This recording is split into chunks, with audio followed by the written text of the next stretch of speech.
Assalamualaikum warahmatullahi wabarakatuh. Perkenalkan, kami dari kelompok 8 akan mempresentasikan hasil kerja diskusi kelompok kami dengan tema menghormati orang tua dan guru.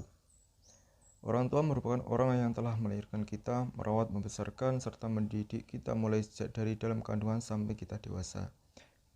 Etika adalah ilmu tentang apa yang baik dan apa yang buruk, dan tentang hak dan kewajiban moral atau akhlak. Adab merupakan tata krama sikap yang baik akhlak seorang dalam berinteraksi pada kehidupan sehari-hari.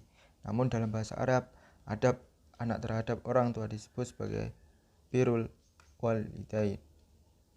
Berikut beberapa contoh perilaku hormat kepada kedua orang tua.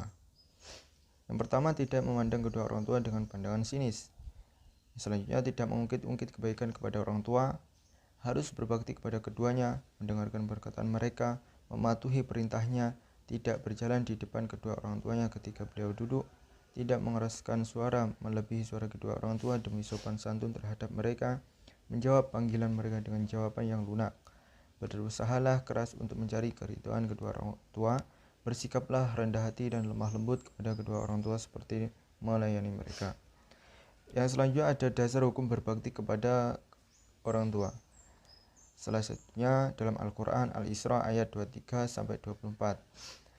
Ayat di atas menjelaskan tentang larangan kepada manusia membentak kedua orang tuanya, bahkan dengan berkata saja tidak diperbolehkan, sehingga Allah menganjurkan kepada manusia agar manusia berkata dan berbuat yang baik serta mulia kepada kedua orang tua sesuai dengan adat kebiasaan masyarakat yang berlaku. Dalam hadis lain juga dijelaskan bahwa berbuat baik kepada kedua orang tua merupakan amal yang sangat dianjurkan karena merupakan salah satu perbuatan yang paling dicintai oleh Allah Subhanahu wa taala. Yang poin selanjutnya ada berbakti kepada orang tua.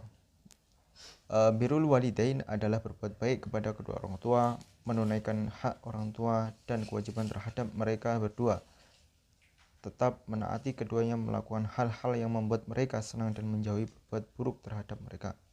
Keutamaan berbakti kepada orang tua. Yang pertama, berbakti kepada kedua orang tua lebih utama dari jihad. Yang kedua, bakti kepada orang tua adalah kebaikan yang memediasi keterkabulan doa kepada Allah Subhanahu wa taala. Yang ketiga, bakti kepada orang tua adalah karakteristik dasar para nabi. Yang keempat, ridho Allah terletak pada ridho kedua orang tua. Dan yang terakhir, bakti kepada kedua orang tua menjadi sebab atau kunci untuk masuk surga. Yang selanjutnya ada pentingnya hormat kepada orang tua. Pendidik atau guru menurut Islam adalah orang yang memiliki tanggung jawab atas pengembangan peserta didik dalam mengoptimalkan seluruh potensi baik kognitif, spiritual, afektif maupun psikomotorik ke arah yang lebih baik dan seimbang dengan ajaran-ajaran agama Islam. Dalam Al-Quran telah dijelaskan pengertian pendidik. Ada 4 yang dapat diartikan sebagai pendidik, yaitu yang pertama Allah Subhanahu wa taala, yang kedua Nabi Muhammad SAW, yang ketiga orang tua, dan yang keempat guru atau pendidik. Dalam Al-Quran telah dijelaskan pengertian pendidik. Ada 4 yang dapat diartikan sebagai pendidik, yaitu seperti yang tertera di atas tadi.